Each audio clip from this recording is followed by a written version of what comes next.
नमस्कार। राम राम। कैसे हो आप सभी। बिल्कुल साथियों, जो अपने हिंदी व्याकरण की जो क्लास चल रही थी वो आपको कल मिली थी। आज जो हम चर्चा करेंगे वो आपके जीके और जीएस जो एमसीक्यू क्लास है इसके ऊपर 30 क्वेश्चन मैं आपके सामने लेके आया हूँ। कोशिश करेंगे इनको चारों ऑप्शन को कवर करके, तो लगभग अपन 120-100 क्वेश्चन के ऊपर चर्चा करेंगे ऐसे मान लीजिए। और इसके जो ऑप्शन है वो भी आपके लिए मोस्ट और इम्पोर्टेंट होने वाले हैं। तो जो भी साथी सीईटी, रीट है, पीएसआई है, आरएस है, पटवार है, डिप्टी जेलर है, इनकी तैयारी कर रहे हैं, उनके अंदर सभी के अंदर आपके जीके तो आएगा ही आएगा, कॉमन है आपके। जैसे कि राजस्थान का इतिहास हो जाएगा, इसमें आपके कला संस्कृति हो जाएगी, इसके अंदर राजस्थान का भूगोल हो जाएगा। और साथियों इसके अंदर मैं आज आपके राज्य व्यवस्था से रिलेटेड भी मैं आपके कुछ क्वेश्चन रखा हूँ, और हिंदी के आपके 30 क्वेश्चन की अब मैं आपके रोज क्लास लेने लग ही गया हूँ। तो बिल्कुल आज का सेशन आपका जीके वाला रहने वाला है साथियों। जो साथी चैनल पर नए हैं वो चैनल को सब्सक्राइब जरूर कर देना, और हाँ, कमेंट करके जरूर बताना कि आप किसकी तैयारी कर रहे हो। और ये जो सरल क्वेश्चन है, ज़्यादा हार्ड भी नहीं है, ज़्यादा नहीं है, एवरेज क्वेश्चन है, लेकिन आपको कमेंट करके बताना है कि इनमें से आपके कितने क्वेश्चन सही होते हैं। तो चलिए साथियों, आपके बीच में ये आपका पहला क्वेश्चन है। ये करा है कि यूनेस्को ने राजस्थान के 6 किलो जो दुर्ग है साथियों, इनको आपकी विश्व धरोहर सूची में शामिल किया गया है। यह आपके सेकंड ग्रेड जो आपका टीचर एग्जाम होता है 2014 का, उसमें पूछा गया क्वेश्चन है। वहीं से मैंने इस क्वेश्चन को वापस उठाया है। ये कह रहा है कि यूनेस्को द्वारा जो 6 किले हैं साथियों, इनको आपके विश्व धरोहर सूची में क्या किया गया साथियों, आपके शामिल किया गया। अब उनको बताना कि वो 6 किले कौन कौन से हैं। पहला ऑप्शन कहता है आपका चित्तौड़ है, कुंभलगढ़ है, रणथंबोर है, आमेर है, जैसलमेर है, रणथंब आपके गागरोन है। बी ऑप्शन कहता है देवगढ़ है, कुंभलगढ़ है, रणथंबोर है, आमेर है, जैसलमेर है, मेहरनगढ़ है। ठीक है साथियों, ये देखो देवगढ़ नहीं आएगा साथियों, तो इसलिए क्या हो गया आपका गलत हो गया। सी ऑप्शन देखिए साथियों, आपका चित्तौड़ है, मेहरानगढ़ है, रणथंबोर है, आमेर है, जैसलमेर है, लेकिन आपका शेरगढ़ नहीं है। कौन सा नहीं है साथियों, आपका शेरगढ़ नहीं, यानी कि आपका बिल्कुल आपका बी ऑप्शन भी नहीं होगा, सी ऑप्शन भी नहीं होगा, दे ऑप्शन वापिस देखो शेरगढ़, यानी कि ये नहीं होगा। अगर आप इसको याद रखना चाहो साथियों, तो मैं आपको आपको ट्रिक बता देता हूँ। ट्रिक कैसी है साथियों, आपके गाजर, चीकू, आम, इस तरह साथियों आपके आप इनको याद रख सकते हो। जैसे गागरोन है, जालोर है, आपके क्या जालोर क्या जैसलमेर है, रणथंबोर है, आपके चित्तौड़गढ़ है, कुंभलगढ़ है और आमेर है। ये जो 6 है साथियों, आपको ये आपकी यूनेस्को विश्व धरोहर सूची में शामिल किया गया। अब आप मुझे कमेंट करके बताना कि इनको शामिल किस वर्ष किया गया था। क्या करके बताओगे साथियों कि वर्ष का मुझे कमेंट करके बताना है कि किस वर्ष इनको शामिल किया गया है। क्वेश्चन नंबर 2, ये महल मानव द्वारा नहीं प्रेतों द्वारा बनाए गए हैं। बिल्कुल साथियों, आपके ये बहुत ही शानदार, आज के जितने भी क्वेश्चन होने वाले हैं साथियों, वो अधिकतर आपके एग्जाम में पूछे हुए क्वेश्चन ही लिया हूं मैंने। ये कह रहा है कि ये जो महल है ये मानव द्वारा नहीं प्रेतों द्वारा बनाए गए लगते हैं।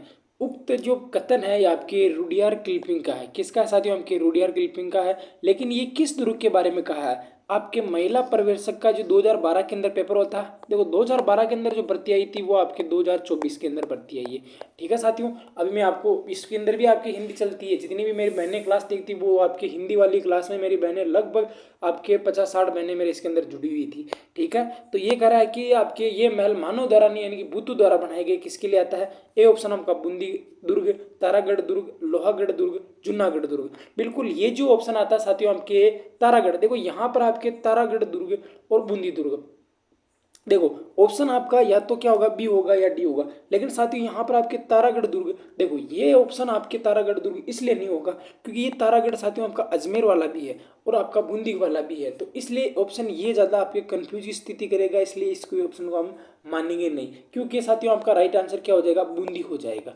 क्या हो जाएगा साथियों, आपका बूंदी हो जाएगा। अगर हाँ ऑप्शन में अगर आपके यहाँ जूनागढ़ की जगह अगर यहाँ पर क्या आ जाता साथियों, आपका अजमेर आ जाता ना, तो फिर क्या कर देते साथियों अपन, फिर भी यही करते क्योंकि अजमेर में भी आपके तारागढ़ है और आपके बूंदी में भी तारागढ़ है। तो अर्थात राइट आंसर तो क्या हो जाएगा, इसका ए हो जाएगा। ठीक है भाई, आगे चलो। देखो आपकी है तो सरल ही, लेकिन साथियों ये आपके लिए बहुत ही फायदेमंद क्लास है, याद रख लेना आप अच्छी तरह से। ये कह रहा है कि राजस्थान में किस किले में इस्लामी संत मलिक शाह का मकबरा है। ये राजस्थान पुलिस 2022 आपका 2020 का जो पेपर होता है साथियों, उसके अंदर पूछा जाता है। ये क्या कह रहा है साथियों कि राजस्थान के किस किले में इस्लामी संत मलिक शाह का मकबरा है। तारागढ़ में, रणथंबोर में, चित्तौड़गढ़ में और आपके जालोर में। मलिक शाह का आपको बताना है कि मकबरा कहाँ स्थित है। बिल्कुल साथियों, तारागढ़ में, रणथंभौर में, चित्तौड़ में या जालोर में। तो इसका राइट आंसर क्या हो जाएगा साथियों आपका, बिल्कुल जालोर के अंदर आपके मलिक शाह का क्या है साथियों आपका, बिल्कुल है। ठीक है साथियों, तो राइट आंसर क्या हो जाएगा इसका, डी इसका करेक्ट आंसर हो जाएगा। मकबरा बना है साथियों हमके जालोर के अंदर। ये कह रहा है कि वह किला जिस पर अंग्रेज जनरल लॉर्ड लेक ने 5 बार चढ़ाई की किंतु वो क्या रहा साथियों, जीतने में असफल रहा। ये आपकी जो रीट परीक्षा होती है, रीट है या कुछ और लगा, ठीक है साथियों, ये आपकी रीट परीक्षा होती है साथियों आपके, ई है ना। रीट परीक्षा 2011 के अंदर आपके पूछा गया है कि वह कौन सा जो किला है जिसको आपके जनरल लॉर्ड लेक ने 5 बार चढ़ाई की लेकिन असफल रहा। तो साथियों बता दीजिएगा इसके बारे में कौन सा राइट आंसर होने वाला है। बिल्कुल ए ऑप्शन आपका बाला किला अलवर, लोहागढ़ भरतपुर, अचलगढ़ अबू और आपका मांडलगढ़ का किला। बिल्कुल ये जो किला है साथियों आपका भरतपुर का जो लोहागढ़ किला है साथियों, इसके लिए बारे में बताया जाता है, इसे अजय दुर्ग भी कहते हैं। कौन सा कह देते हैं साथियों, इसको हम अजय दुर्ग भी कह देते हैं। ठीक है, तो बी ऑप्शन इसका राइट आंसर हो जाएगा। आगे बता दीजिएगा, ये कह रहा है कि गुब्बारा, नुसरत, नागफणी, गजक नाम है। ये आपके पटवार 2016 में पूछा जाने वाला क्वेश्चन है साथियों, ये आपके उसमें पूछा गया क्वेश्चन है। ठीक है साथियों, ये कह रहा है कि मारवाड़ ठिकाने जो कि वस्त्र के नाम है, मेवाड़ में प्रचलित मिठाइयों के नाम है, मेवाड़ में प्रचलित राजस्व वसूली है। नहीं बाबा, ये क्वेश्चन आपके बार बार पूछा जाता है साथियों, आपके जोधपुर दुर्ग में जो तोपों के नाम है साथियों, ये सारे के सारे क्या है साथियों, आपके तोपे हैं। गुब्बारा है, नुसरत है, नागफणी है, गजक है। बिल्कुल ये सारी की सारी क्या है साथियों, आपके तोपे हैं। ठीक है भाई, आगे देखिए साथियों, ये कह रहा है कि राजस्थान का प्रथम विजय स्तंभ कहाँ स्थित है। साथियों राजस्थान के अंदर आपके 3-4 विजय स्तंभ है। सबसे नवीन विजय स्तंभ मैंने आपको कल भी बताया था साथियों, कौन सा, 1965 में आपके तन्नौट वहां पर। ठीक है साथियों, ये कह रहा है कि राजस्थान का सबसे जो प्रथम विजय स्तंभ है साथियों, ये बताना है। ये आपके लाइब्रेरियन जो भर्ती पेपर होता है 2020 के अंदर, उसके अंदर आपके पूछा जाता है। जयगढ़ दुर्ग, अजमेर आपके, और चित्तौड़गढ़ दुर्ग है, बयाना दुर्ग है, विजय मंदिर अलवर। बताइएगा साथियों कि राजस्थान का जो प्रथम, बिल्कुल बयाना के अंदर आपका राजस्थान का जो प्रथम विजय स्तंभ है साथियों, ये कहाँ पर आपके बयाना में है। बयाना कहाँ पड़ता है साथियों, आपका भरतपुर जिले के अंदर पड़ता है। ठीक है साथियों, तो राइट आंसर क्या हो जाएगा इसका, सी हो जाएगा। ये कह रहा है कि देलवाड़ा में स्थित आदिनाथ मंदिर का निर्माण किसने करवाया था। ये आपके पटवार भर्ती परीक्षा 2011 के अंदर पूछा गया क्वेश्चन है। बहुत ही देखिए क्वेश्चन साथियों, ये क्वेश्चन मैं इसलिए लेके आ रहा हूँ ताकि आपको विश्वास हो जाए कि हाँ हम जो पढ़ रहे हैं वो पहले पूछा गया है। और ऐसे ही इर्द गिर्द क्वेश्चन आपके बनने की संभावना रहती है, क्योंकि कल एक भाई बोल रहा था कि आप जो क्वेश्चन करवा रहे हो जीके के, क्योंकि हिंदी में तो साथियों मैंने आपको थ्योरी पढ़ा दी है तो आपको कोई दिक्कत नहीं रहेगी, लेकिन जीके में मैंने आपको क्या नहीं पढ़ाई साथियों, आपकी थ्योरी नहीं पढ़ाई साथियों। क्योंकि साथियों हर सब्जेक्ट को उतना कवर कर पाना हर एक बंदे के लिए इतना मुश्किल हो जाता है, क्योंकि बंदा एक या दो चीज़ें इतनी परफेक्ट बता सकता है, बताने में तो सारी चीज़ें बता देगा, लेकिन फिर वो उस चीज़ के लिए लायक नहीं रहेगा जिसके लिए वो स्पेशल तैयारी करवा रहा है। तो यानी कि जीके की मैंने आपको थोड़ी नहीं बताई, लेकिन मैं इसलिए बता रहा हूँ साथ, क्योंकि जो हम जो क्वेश्चन कर रहे हैं वो क्वेश्चन आपके पटवार जैसे एग्जाम में पूछे जा रहे हैं, तो सीईटी और पीएसआई इनमें भी आपके जरूर पूछे ही जाएंगे। ठीक है भैया, तो राइट आंसर क्या हो जाएगा साथियों, आपका जो आदिनाथ, जो देलवाड़ा में स्थित आदिनाथ का जो मंदिर है, इसका निर्माण किसने करवाया साथियों, आपका विमल शाह ने करवाया। 7 का राइट आंसर क्या हो जाएगा साथियों, आपका ए इसका राइट आंसर होने वाला है। बिल्कुल आप तो इस क्लास को ना अगर आपके समझ में आए तो बिल्कुल 2 बार देख लीजिए, 3 बार देख लीजिए, लेकिन आपको केवल आकलन करना है कि अपने क्वेश्चन कितने सही हो रहे हैं, अपने जो जहाँ से भी कंटेंट पढ़ा है उसके बारे में बताना साथियों। ये कह रहा है कि उस मंदिर के बारे में कहा जाता है कि उसके निर्माण में पानी के स्थान पर, किसके स्थान पर साथियों, के पानी के स्थान पर घी का इस्तेमाल हुआ। किसका इस्तेमाल हुआ साथियों, आपका घी का इस्तेमाल हुआ। ए ऑप्शन आपका सांवरिया जी मंदिर, यानी कि सांवरा सेठ जी का मंदिर। याद रख लेना साथियों, इस जो भाद्रपद माह के अंदर ना आपके सांवरा जी के मंदिर से 15 करोड़ 64 लाख रुपए, कितने साथियों के 15 करोड़ 64 लाख रुपए का अभी चला है साथियों। बिल्कुल ये इस माह में, अभी तो चौथी पांचवी गणना सहित आपके बाकी है। ठीक है भाई, तो बताइए साथियों आपके सांवरिया जी का जो मंदिर चित्तौड़ में है। फिर बताइए साथियों आपके आगे, और आपके सोमेश्वर महादेव मंदिर उदयपुर, श्रीनाथ जी का मंदिर नाथद्वारा है, भांडासर जैन मंदिर बीकानेर। कहाँ पर होगा साथियों आपके भांडासर जैन मंदिर बीकानेर। बिल्कुल राइट आंसर क्या हो जाएगा साथियों इसका, आपका बिल्कुल द ऑप्शन इसका क्या है, राइट होने वाला है। तो इसका करेक्ट आंसर क्या हो जाएगा साथियों, आपका डी ऑप्शन इसका करेक्ट हो जाएगा साथियों। के भांडासा जैन मंदिर कहाँ है साथियों, के बीकानेर में है। इसकी जो नींव है साथियों, उसके नींव के अंदर क्या रखा गया था साथियों, आपके बिल्कुल नींव में आपके घी डाला गया था साथियों। ठीक है, ये कह रहा है कि हवा महल की जो डिजाइन निम्न में से किसने तैयार की थी साथियों। अब बात कर लेते हैं साथियों, हवा महल की डिजाइन किसने तैयार की साथियों। हवा महल आपके 5 मंजिला है साथियों। कितने मंजिला है भाई, 5 मंजिला है। पहली, दूसरी, तीसरी, चौथी और पांचवी। देखो 1 2 3 4 5 6, एक को काट देता हूँ। देखो इसको बोलते हैं साथियों आपकी हवा, इसको बोलते हैं आपके प्रकाश, इसको बोलते हैं आपके विचित्र, इसको बोलते हैं आपके शरद, और इसको बोलते हैं आपके प्रताप, या फिर आपके हवा, प्रकाश, विचित्र, रत्न। ठीक है साथियों, इसको बोलते हैं आपके रत्न बोलते हैं। क्या बोलते हैं साथियों, इसको आपके रत्न बोलते हैं। नंबर 2 को रत्न बोलते हैं। शरद या प्रताप जो आपकी प्रथम होती है साथियों, इसको बोलते हैं। बिल्कुल साथियों, इसका निर्माण आपके 1799 में करवाया गया था। ये कृष्ण के मुकुट के समान है, और साथियों बिना नींव की विश्व की सबसे ऊंची इमारत है साथियों। और इसका जो निर्माण आपके लालचंद उस्ताद ने इसकी डिजाइन तैयार की थी साथियों, और आपके स्वाई प्रताप सिंह जी ने इसका निर्माण कराया था साथियों।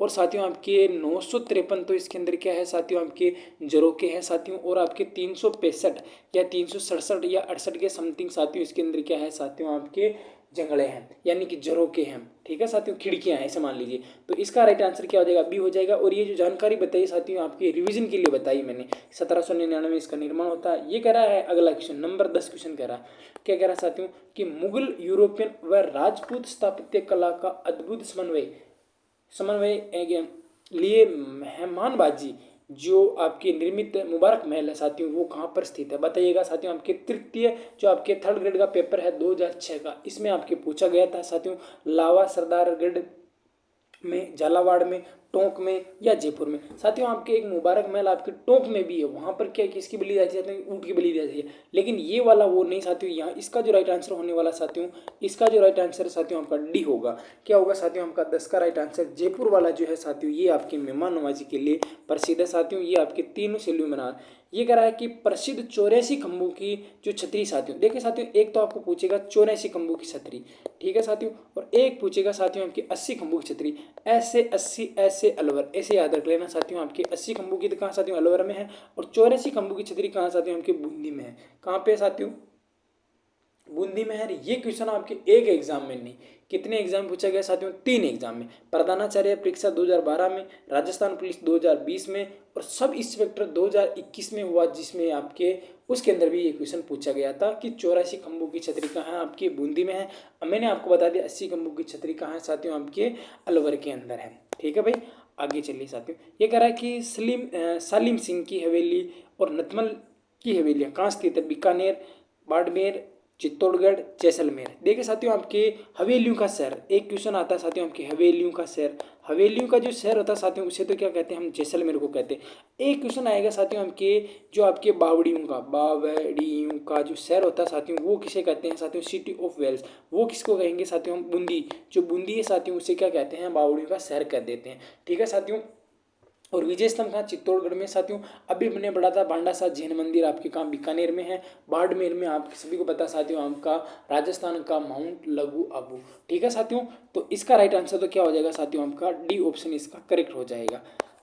आगे बताइए साथियों कि भारत का देशांतरीय विस्तार कितना है बताइएगा साथियों। आपके हेड मार्क्स साहब 2018 में पूछा गया, और आपके जेल वार्डन 2018 में ये भी पूछा गया था। भारत का देशांतरीय विस्तार कितना है, ये मैं आपको बता देता हूँ साथियों। ये आपके 8 डिग्री 4 मिनट से 37 डिग्री 6 मिनट तक है साथियों। और ये आपके 69 डिग्री और आपके 69.30 से 78.17 कितना है साथियों, बिल्कुल बिल्कुल 1 मिनट आपके 68.7 से 97.25 तक है। ठीक है साथियों, 32-14 इसकी क्या है साथियों, आपकी लंबाई है साथियों। और चौड़ाई की बात करें तो 29 आपके 33 इसकी क्या है साथियों, आपके चौड़ाई है। तो इसका राइट आंसर क्या कह रहा है कि भारत का देशांतरीय विस्तार। अब मैंने आपको बता दिया साथियों, अब आप आराम से बता सकते हैं 13 का राइट आंसर क्या हो जाएगा। बिल्कुल साथियों आपके गुणसूत्र, ये क्या कह रहा है साथियों, आपका देशांतरीय विस्तार पूछ रहा था, क्या हो जाएगा साथियों, आपका 30 हो जाएगा।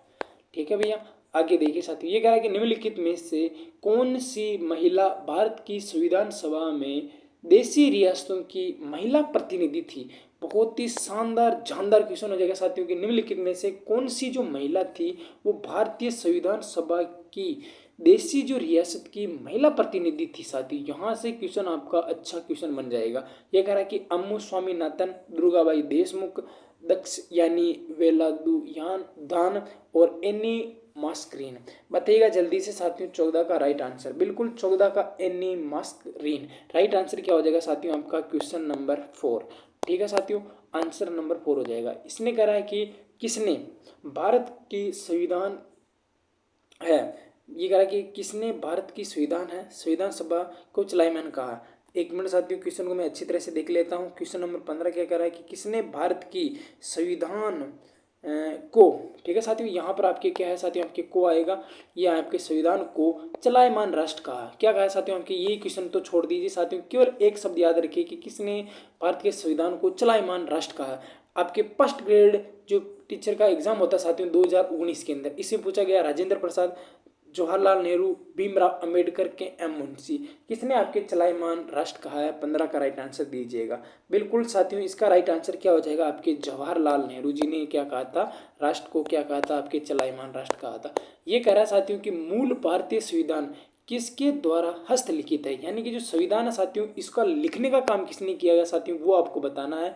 इसको लिखने का काम किसने किया था, ये आपके महिला प्रवेशक जो 2019 का पेपर होता साथियों उसमें पूछा गया।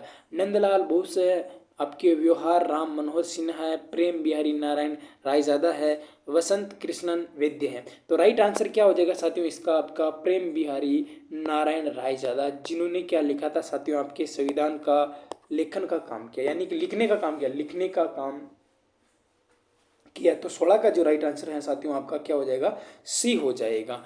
अगला क्वेश्चन देखिए साथियों, मैंने कहा था ना कि पॉलिटी के भी क्वेश्चन में आपके बिल्कुल लेके आऊंगा। ये कह रहा है कि प्रांतों में द्वैध शासन की स्थापना किस वर्ष हुई। साथियों ये आरएस प्री एग्जाम 2008 के अंदर पूछा गया था साथियों, मैं अब भी कहता हूँ कि ये क्वेश्चन आपके लिए very very most important question हो जाएगा। इसको आराम से आप लिख लीजिएगा। ये कह रहा है कि जो प्रांतों में द्वैध शासन की स्थापना किस अधिनियम की हुई, 1919, 1909, 1935 और 1947। ठीक है साथियों, 47 तो काट दीजिए, 1909 को काट दीजिए। अब आपको ऑप्शन देना है या तो सी या फिर आपका ऑप्शन हो जाएगा ए। ठीक है साथियों, या तो 1919 का या 1935 का। इसका जो राइट आंसर है प्रांतों में द्वैध शासन की स्थापना आपके 1919 का होगा या फिर आपके 1937 का होगा। तो राइट आंसर क्या हो जाएगा साथियों आपका 1919 का जो आपकी अधिनियम था साथियों, इससे प्रांतों में क्या की गई साथियों, आपकी द्वैध शासन की क्या की साथियों, आपकी स्थापना की गई। आगे बताइएगा, ये कह रहा है कि प्रारूप समिति के अध्यक्ष कौन थे, बताइएगा जल्दी से। प्रारूप समिति के अध्यक्ष कौन थे, सी राजगोपालाचार्य जी, डॉक्टर भीमराव अंबेडकर, डॉक्टर राजेंद्र प्रसाद के एम मुंशी। जो आपके प्रारूप समिति थी साथियों, इसके जो अध्यक्ष की बात करें साथियों, इसके अंदर आपके कितने सदस्य थे साथियों, आपके 7 सदस्य थे।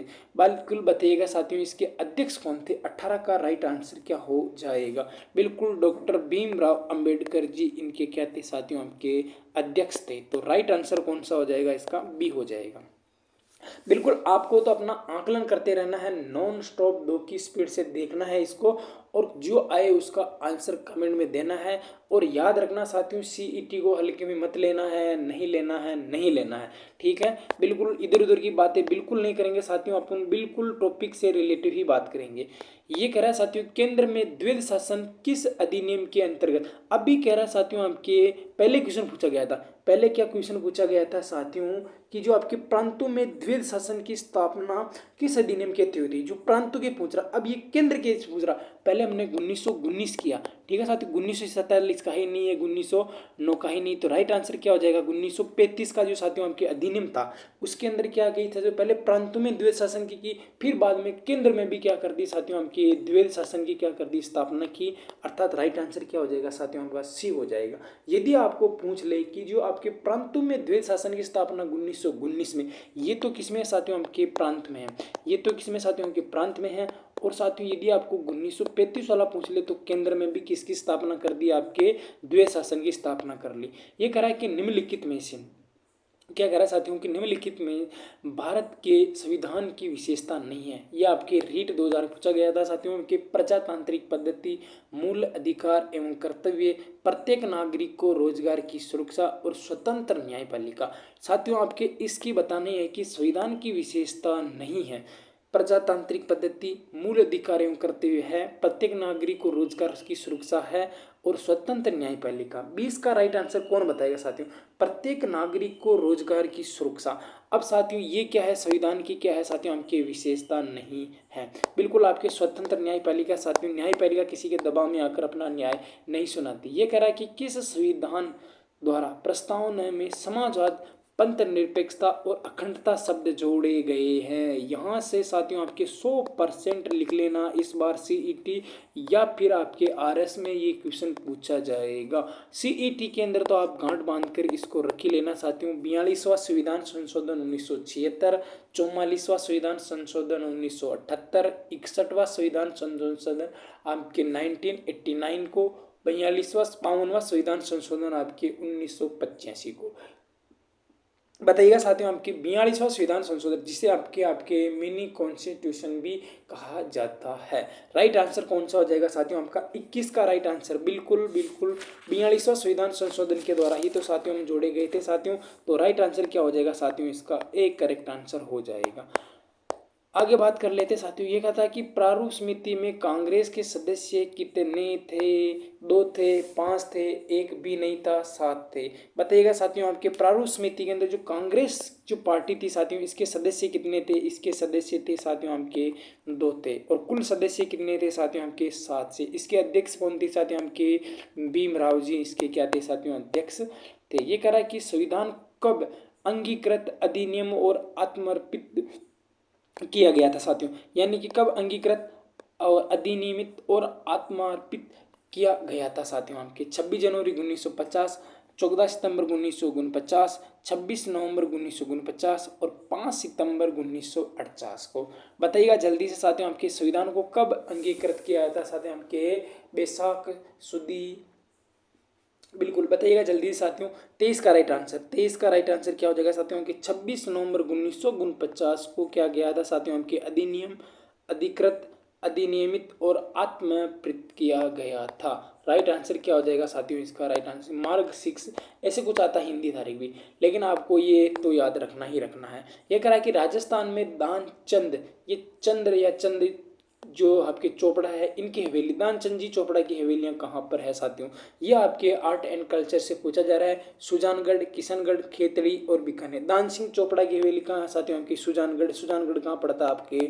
चूरू में पड़ता है। तो राइट आंसर क्या हो जाएगा साथियों? इसका तो ए हो जाएगा। आगे बताइएगा 25 नंबर क्वेश्चन। यह एक ऐसा किला है जिसका दरवाजा कोई आक्रमणकारी खोल नहीं सकता। हसन निजामी का यह कथन किस किले के बारे में है? यह आपकी GEN जो भर्ती परीक्षा 2016 हुई थी साथियों, उसके अंदर पूछा गया था। जैसलमेर, चित्तौड़, तारागढ़, जालोर। जालोर, चित्तौड़, आपके तारागढ़, अजमेर, जैसलमेर। बताइएगा साथियों कि ऐसा कौन सा किला है जिसका कोई दरवाजा नहीं खोल पाया है? हसन निजामी ने यह कथन किसके बारे में कहा है? बताइएगा जल्दी से साथियों। बिल्कुल राइट आंसर 25 का राइट आंसर क्या हो जाएगा साथियों आपका? झालोर। किसके लिए बताया साथियों? आपके झालोर के बताया साथियों। और झालोर के अंदर शासक कौन था साथियों? ये आप मुझे बता दोगे। बिल्कुल साथियों झालोर का जो शासक था साथियों, कौन दे था साथियों? आपके कानड़ देव प्रबंध था। और साथियों आपके वीरमदेव था साथियों। ठीक है साथियों। यहाँ पर गद्दारी किसने की थी साथियों? आपके भावला पवार ने की थी या फिर साथियों आपके बिक्का दैया ने की थी? बताइएगा जल्दी से। और यहाँ पर जो साथियों आपकी घटना होती है साथियों, वो क्या होती है साथियों कि ये जो कमजोर दीवार है साथियों, उसके बारे में बता दिया जाता है। ठीक है साथियों। ये कह रहा है साथियों आपके कि मोहम्मद खिलजी प्रथम ने राजस्थान के किस किले में एक कोट का निर्माण करवाया? उसका नाम मुस्तफाबाद रखा। एक कोट का निर्माण करवाया। 26 नंबर क्वेश्चन कह रहा है साथियों कि एक कोट का निर्माण करवाता है और उसका नाम मुस्तफाबाद रखता है। लोहागढ़, शेरगढ़, घाघरोन, अचलगढ़। बिल्कुल साथियों इसका राइट आंसर क्या हो जाएगा साथियों? आपका घाघरोन हो जाएगा, क्योंकि महमूद खिलजी प्रथम ने आपके 1423 ईस्वी के अंदर आपके चलदास जी खिलजी के समय आपके आक्रमणकारी होता है साथियों। और यहाँ पर आपके लाला मेवाड़ी के नेतृत्व में क्या होता है साथियों? आपके जौहर होता है। और ये वहाँ पर क्या करवा देते हैं और एक कोर्ट का निर्माण करवा देते हैं जिसका नाम आपके मुस्तफ़ाबाद रखा। खैराबाद, खिजराबाद, मोमिनाबाद, फर्रुखाबाद, ये किस शहरों के नाम है आप मुझे कमेंट करके बताना। ये कह रहा है कि विश्व पर्यावरण दिवस कब मनाया जाता है। विश्व पर्यावरण दिवस 27 जनवरी, 14 अप्रैल, 25 दिसंबर और कब मनाया जाता है साथियों कि 5 जून को मनाया जाता है साथियों। अब आप मुझे कमेंट करके बताना साथियों कि 22 मार्च को कौन सा दिवस मनाया जाता है, 22 अप्रैल को कौन सा दिवस मनाया जाता है साथियों, और साथियों एक बता देना साथियों आपके 22 मई को कौन सा दिवस मनाया जाता है। ठीक है भैया, 5 जून को पर्यावरण दिवस मनाया जाता है।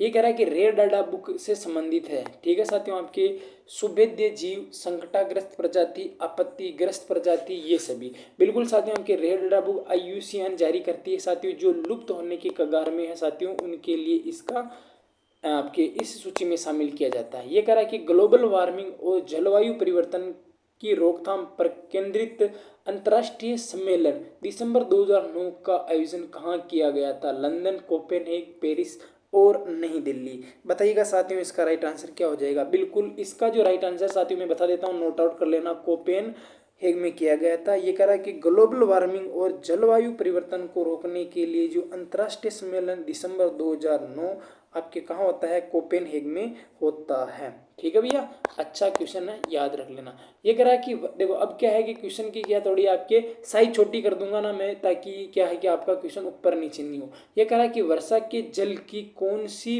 pH अम्लीय वर्षा का सूचक मानी जाती है। साथियों ये आपके विज्ञान से क्वेश्चन लिया गया है। ये कह रहा है साथियों कि वर्षा के जल की कौन सी pH अम्लीय वर्षा का सूचक मानी जाती है। 7 से अधिक, देखो अम्ल होगा तो 7 से तो कम ही होगा ना, 6.2 से 6.9, 5.6 से कम, 8.2 से अधिक। देखिए साथियों अम्ल तो यानी कि पहली बात तो 7 से क्या होगा, कम होगा, अर्थात आपका ए और जो आपका डी ऑप्शन हो तो कट ही जाएगा। अब बताइएगा साथियों आपका राइट आंसर क्या हो जाएगा। बिल्कुल 5.6 से क्या होता है, कम होता है। आज का अंतिम क्वेश्चन साथियों, ये कह रहा है कि निम्नलिखित में से या निम्न में से कौन सी गैस ओजोन संरक्षण के लिए उत्तरदायी होती है। CFC, क्लोरोफ्लोरोकार्बन, हाइड्रोकार्बन है, अमोनिया है और आपके ऑक्सीजन है। ये अपने को पूछ रहा है कि ओजोन संरक्षण के लिए उत्तरदायी गैस कौन सी होती है। यह आपके थर्ड ग्रेड एग्जाम 2017 में भी और 19 में भी दोनों के अंदर पूछा गया था साथियों कि किस गैस में आपके ओजोन संरक्षण के लिए, ओजोन शरण के लिए उत्तरदायी होती है। तो बताइएगा साथियों आपके 31 का राइट आंसर कौन सा हो जाएगा। साथियों आपके CFC यानी कि क्लोरोफ्लोरोकार्बन है जो साथियों आपके ओजोन संरक्षण के लिए क्या होती है, साथियों आपकी उत्तरदायी होती है। इसी के लिए साथियों धन्यवाद। आशा अपेक्षा ये जो जीके वाली क्लास है साथियों आपको समझ में आई होगी। और मैं आज आपके सामने वो क्वेश्चन इसलिए रखा हूँ साथियों ताकि आपको विश्वास हो जाए कि हाँ जो हम पढ़ रहे हैं वो आपके पेपर में पूछा जा रहा है, ताकि आप आने वाले सारे क्वेश्चन का आप आराम से राइट आंसर दे सकते हो। अब मुझे आप कमेंट करके बताइएगा साथियों आपके 31 में से आपके कितने क्वेश्चन राइट हो रहे हैं और आप किसकी तैयारी कर रहे हैं। मिलते हैं एक नेक्स्ट वीडियो में साथ, तब तक के लिए सभी बहन भाइयों को राधे राधे, जय श्री कृष्णा, शुभ।